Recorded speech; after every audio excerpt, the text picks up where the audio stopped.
بہن نے کویسچن کیا کہ کسی کی زوجہ حاملہ تھیں، پیگننٹ تھیں، انہوں نے یہ اس طرح دل میں ارادہ کیا کہ اگر میری زوجہ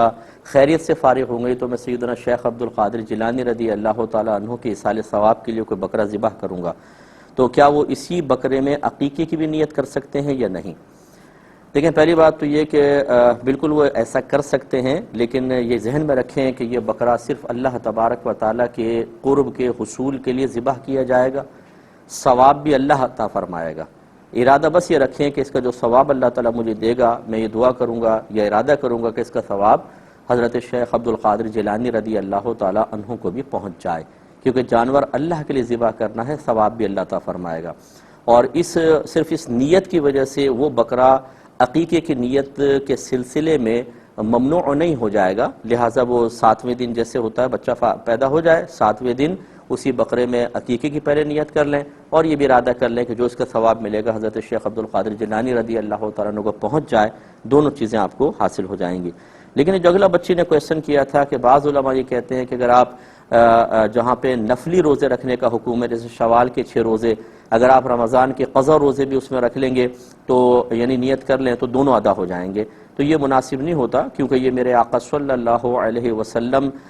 نے الگ الگ تصور دیا ہے، اسی لیے حکم فرمایا جس نے رمضان کے روزے رکھے اور پھر شوال کے 6 روزے رکھ لیے تو پورے سال کے روزے کا ثواب ملے گا۔ اب اگر وہ رمضان والے روزے ہی اس میں شامل کر لیے جائیں تو شوال کے علیحدہ 6 تو نہیں بنے، تو اس لیے یہ تو مناسب نہیں۔ اسی طرح جو پیر کا ہے، جمعرات کا روزہ ہے، پھر ایام 20 کے روزے ہیں، 13، 14، 15، ان میں بھی کوشش یہ ہونی چاہیے کہ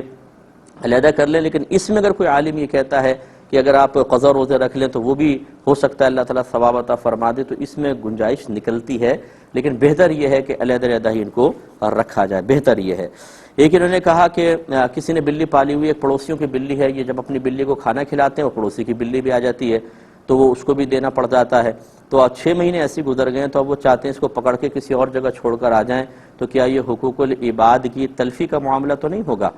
دیکھیں، مسئلہ یہ ہے کہ اگر آپ یہ بات ناپسند کرتے ہیں کہ کوئی دوسرا جانور آپ کے جانور کے کھانے میں آئے، اپنے جانور کو آپ پالا ہوا ہے، تو جس ٹائم کھانا کھلاتے ہیں اس وقت آپ اپنی بلی کو اندر کر لیں، دروازہ لگا لیں، کھانا کھلائیں، پھر باہر چھوڑ دیں۔ جب آپ باہر ہی کھانا ڈالیں گے تو لازم بات ہے دوسرا جانور آئے گا، اور یہ مطلب اخلاقیات کے منافی ہے کہ پھر اپنے جانور کو کھلائیں اور دوسرے کو آپ اس طرح کریں، اور یہ تو بالکل شرعاً جائز نہیں ہے۔ بالکل صحیح یہ بات ہے کہ حقوق العباد تلف ہوں گے کہ وہ کسی کا جانور ہے، آپ اسے اٹھا کر کہیں اس لیے چھوڑ دیں کہ جی ہمارا کھانا کھانے آ جاتا ہے، تو گویا کہ یہ نہ کریں، بلکہ تدبیر کوئی ایسی اختیار کریں کہ آپ کا جانور کھا لے اور وہ جانور جو ہے اپنے مالک اس کو ڈالیں، اور ان کے مالکان کو بھی بتائیں کہ بھئی آپ یہ بلی پالی ہوئی ہے تو اس کو کچھ ڈالیں، یہ روزانہ یہاں پر آ جاتی ہے، تو انشاءاللہ ہو سکتا ہے آپ کی شکایت پر وہ اس کو کچھ ڈالنا شروع کر دیں، لیکن اس طرح دور چھوڑ نہیں سکتے ہیں۔ ایک یہ فرمایا بہن نے کہ جی تیمم کا آپ نے جو طریقہ بتایا اس میں چہرے کا مسح ہے اور دونوں ہاتھوں کا کونیوں سمیت مسح، تو کیا پیر پر ہاتھ نہیں پھیرنے؟ میرے بہن، اگر پیر پہ ہاتھ پھیرنے ہوتے تو میں ادھورا طریقہ کیوں بتاتا آپ کو؟ یہ آپ کی توجہ دلانے سے مجھے یاد آئے گا کہ اوہو یار پاؤں پہ مسح تو رہ گیا تھا، واقعی بہن نے یاد دلا دیا۔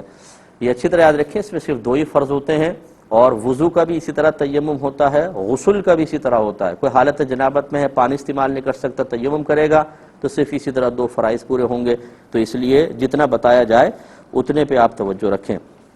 ایک انہوں نے کہا کہ اگر آپ نے کہا تھا پاک مٹی سے تیمم کریں تو پاک مٹی کہاں سے لے کر آئیں، یعنی کس طرح پتہ چلے گا یہ پاک ہے؟ دیکھیں، جب کسی مٹی کے بارے میں آپ کو کنفرم معلوم نہ ہو کہ یہ ناپاک ہے تو بس اس کو پاک ماننا واجب ہوتا ہے، اور کنفرم کیسے آپ کو پتہ چلے گا؟ کہ آپ نے اپنی آنکھوں سے کوئی نجاست ملی ہوئی دیکھی ہو، یا کوئی نیک پرہیزگار متقی صاحب علم شخص، صاحب تقوی شخص جس کی زبان سے کبھی آپ نے جھوٹ نہ سنا ہو، وہ یہ کہے کہ میں نے اس مٹی میں ناپاکی ملتے ہوئے دیکھی ہے، اب چاہے آپ کو نظر نہ آ رہی ہو۔ اور تیسرا یہ کہ نجاست کا اثر مٹی میں ظاہر ہو، اسمیل وغیرہ آ رہی ہے، کالی مٹی پڑی ہوئی ہے، بدبو آ رہی ہے اس میں سے، ان 3 ذرائع سے اگر کسی زمین کا یا مٹی کا ناپاک ہونا معلوم ہو تو وہ تو ناپاک ہے، اس سے تیمم نہیں ہو سکتا، اور اگر آپ ان 3 ذرائع سے نہیں جانتے تو اس مٹی کو پاک ماننا واجب ہوگا، پھر آپ کر سکتے ہیں۔ ایک آپ نے فرمایا کہ کن چیزوں سے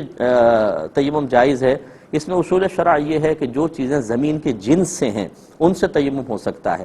زمین کی جنس سے کون سی چیزیں ہیں؟ جنہیں اگر آپ گرم کریں تو نہ وہ جلیں نہ پگھلیں، اسے کہتے ہیں زمین کی جنس سے، جیسے پتھر ہے، مٹی ہے، ریت ہے،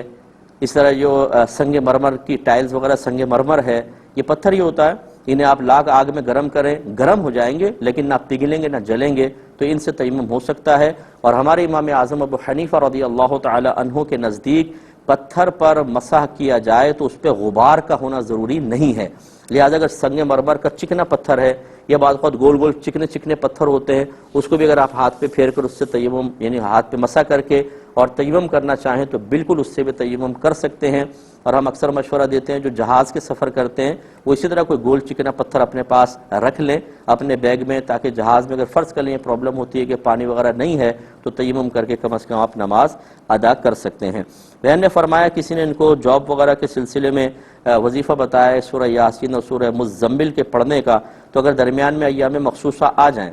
15 دن کا وظیفہ ہے، مثلا 8 دن پڑھے ایام شروع ہو گئے، تو کیا ایام کے بعد جب یہ وظیفہ دوبارہ شروع کریں گے تو پیچھے والے 8 شمار ہو جائیں گے کہ نہیں؟